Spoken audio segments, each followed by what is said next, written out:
Nous avons assisté à une tentative de déstabilisation du pays ces dernières 48 heures qui se sont soldées par une victoire de notre armée et de nos forces de sécurité. Je crois comprendre qu'il y a encore quelques éléments dans la nature, et d'ailleurs c'est la présence de ces éléments en civil et armés dans la nature qui justifie la présence massive de nos forces armées et de sécurité dans la ville de Bamako afin de sécuriser les populations, les business et aussi les bureaux. Restez calme, il n'y a pas lieu de se paniquer, il n'y a aucune alerte. Mon gouvernement et moi-même, si cela était nécessaire, serons les premiers à vous dire de vous mettre à l'abri de tentatives de coups de terroristes ou d'autres. Mais cela n'est pas le cas. Ce sont des rumeurs qui sont circulées par ceux-là même qui ne veulent pas que ce pays retrouve sa stabilité afin de travailler à la libération et à la reconquête de son intégrité territoriale. Je voudrais particulièrement insister sur le cas des étudiants, à qui on a fait croire aujourd'hui, selon mes informations, que leur secrétaire général était décédé suite de blessures. Il n'en est rien. M. Traoré est bel et bien vivant. Ceci est fait dans le but simplement de faire sortir les étudiants en force et en masse et de profiter de la confusion que cela va créer pour aller causer des dégâts physiques et matériels à ces étudiants, exacerbant la situation qui est déjà précaire. C'est pour cela que je demande à tous les étudiants et à tous les élèves de rester à leur domicile ces quelques jours, le temps d'y voir clair. Lorsque cela aura été fait, les deux ministres de l'Éducation et de l'Enseignement supérieur reviendront vers vous pour vous dire qu'il est tout à fait, la situation est tout à fait normalisée et en ce moment, vous pourrez retourner à vos études. Je voudrais aussi dire aux populations que la situation qui prévaut aujourd'hui, à savoir ces tentatives répétées de déstabiliser le pays à travers des fausses rumeurs qui sont semées, d'autres disent que le CNRDRE est en train de distribuer des armes aux gens. D'aucuns disent que les aéroports sont fermés. D'autres disent que les ponts sont coupés. Toutes ces informations sont complètement fausses et erronées. L'aéroport n'est pas fermé. Les armes ne sont pas en train d'être distribuées par le CNRDRE, car la sécurité de tous les citoyens, y compris les membres du CNRDRE, est la responsabilité de ce gouvernement. Et les forces armées et les forces de sécurité veilleront à la sécurité de tous les citoyens. Pas de milices parallèles.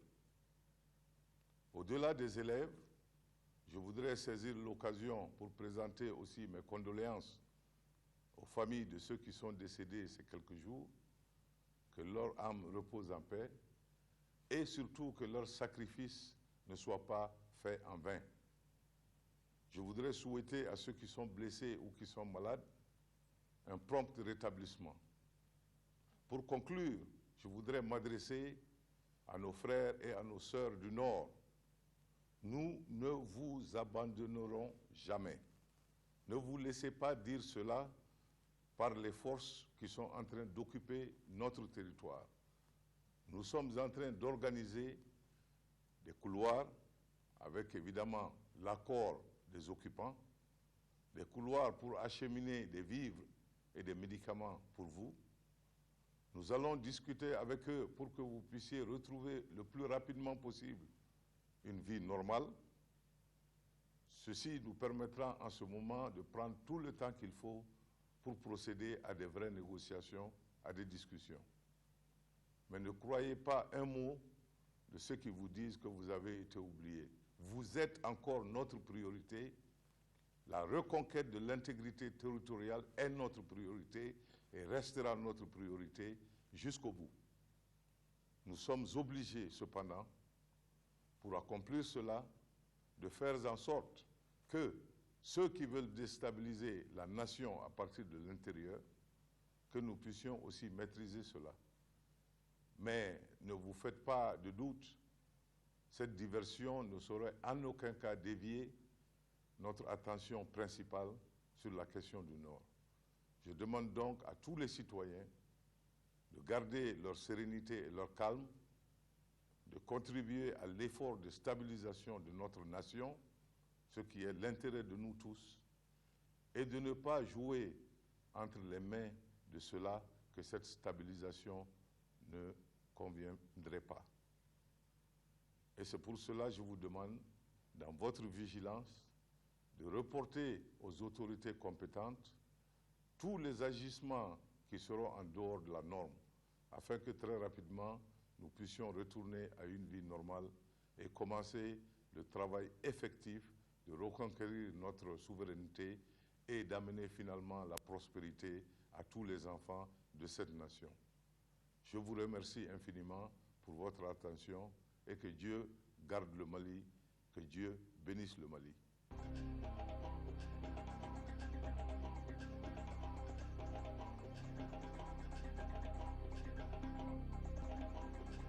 Je voudrais porter à la connaissance des populations que depuis les événements des 30 avril et 1er mai 2012, les forces armées et de sécurité mènent des patrouilles intensives aussi bien à l'intérieur de la ville de Bamako, aux entrées et sorties de la ville. C'est là pour assurer leur mission de sécurisation des populations et de leurs biens.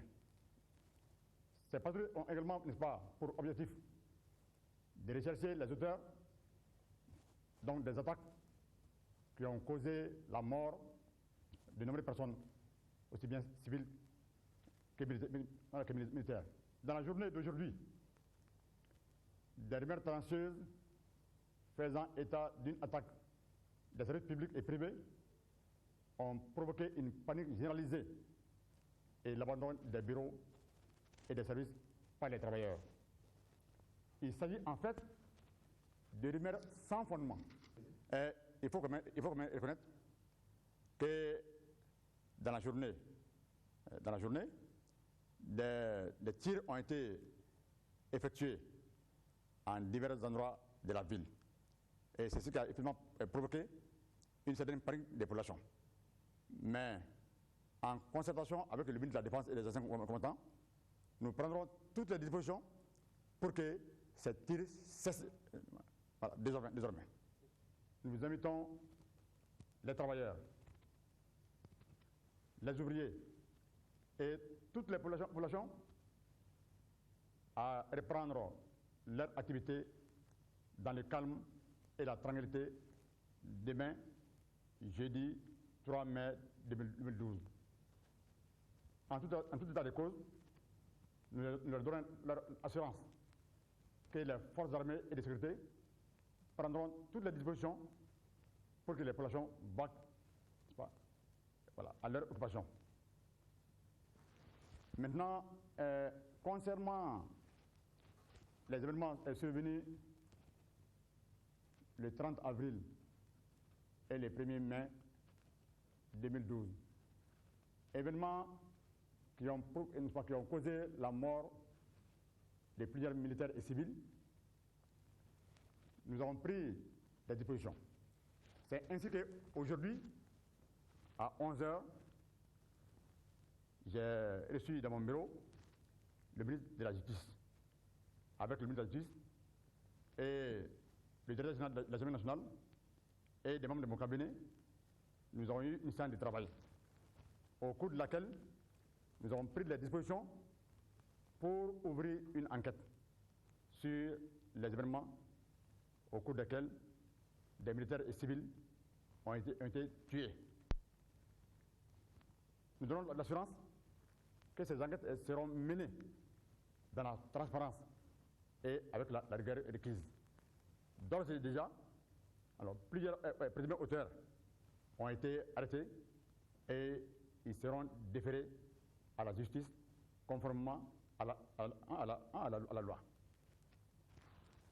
S'agissant maintenant de l'incident survenu au campus universitaire de la FAST le 30 avril 2012, incident qui a causé la mort de 2 étudiants et la blessure d'autres. Je me suis personnellement rendu à l'hôpital Gabriel Touré le 30 avril vers 18h au chevet des blessés. Et aujourd'hui, au cours de mon séance de travail avec le ministre de la Justice, là aussi, nous avons déjà pris les dispositions pour mener une enquête sur ces faits. Nous donnons l'assurance que toutes les personnes qui sont impliquées dans ces actes, n'est-ce pas, crapuleux, seront arrêtées et déférées à la justice. D'ores et déjà, le procureur de la République a saisi la gendarmerie par soit transmis et les enquêtes ont déjà commencé. Et j'ai donné des instructions aux directeurs généraux de la gendarmerie nationale pour commencer les enquêtes dès aujourd'hui. Et les juridictions des blessés ont déjà commencé. Je donne l'assurance que cette enquête sera menée jusqu'au bout, dans la transparence et avec la rigueur requise. Maintenant, il nous a aussi été donné de constater que depuis 2 jours, les stations-service, il y a des problèmes. Les citoyens ont de la peine à se faire servir en carburant. Nous voulons donner l'assurance aux propriétaires des stations-service qu'ils peuvent ouvrir les stations pour que les personnes, n'est-ce pas, se ravitaillent. Et d'ores et déjà, les forces armées et de sécurité prendront toutes les dispositions pour assurer la sécurité à ce niveau. Avant de terminer, je voudrais présenter mes condoléances les plus attristées aux familles des personnes qui sont décédées au cours des événements du 30 avril et 1er mai 2012. Et je souhaite également un prompt établissement aux blessés au cours de ces événements. Voilà, merci.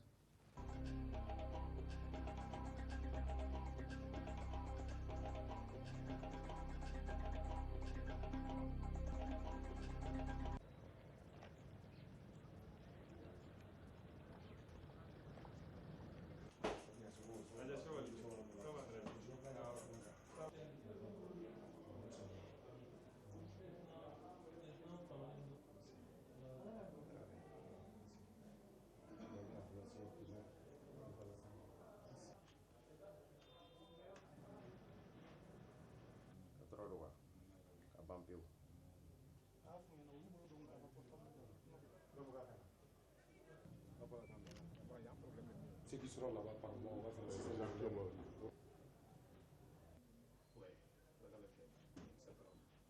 Voilà, fut atteignant.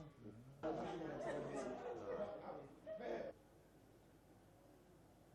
est là ensemble. Ok. Vous avez voulu.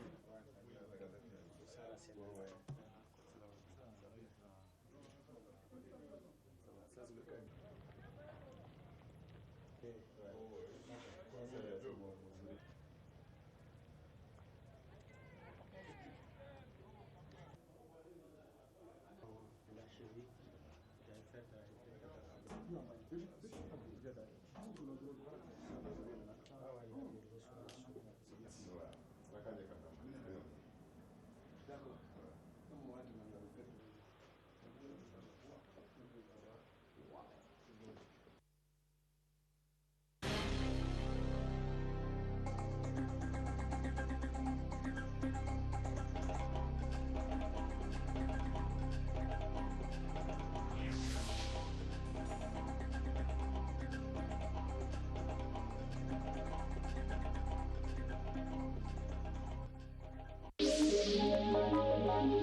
Thank you.